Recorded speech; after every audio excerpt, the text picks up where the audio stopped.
Of course he doesn't have holes. That's why he can't hear you. He's got feathers, though. What's really going on, PEZ Collecting fans? Josh the PEZ Guy here on the PEZ Book channel. Do me a favor, leave me your questions, comments, concerns, any and everything down below. Now then.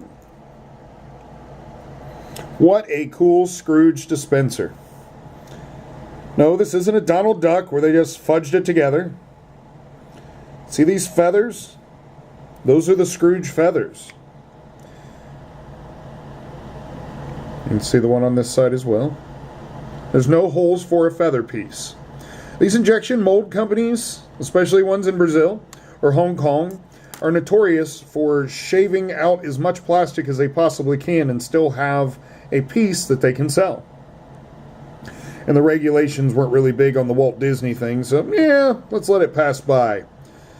I'm not certain, but I'm almost certain and pretty sure that they would just throw a blue hat on this and call it Donald Duck.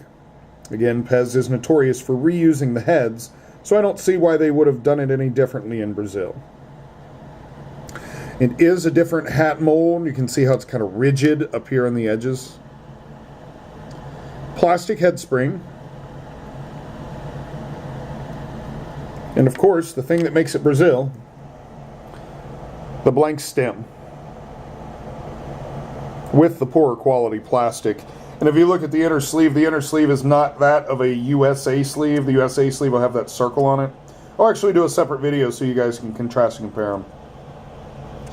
And then there's a number 9.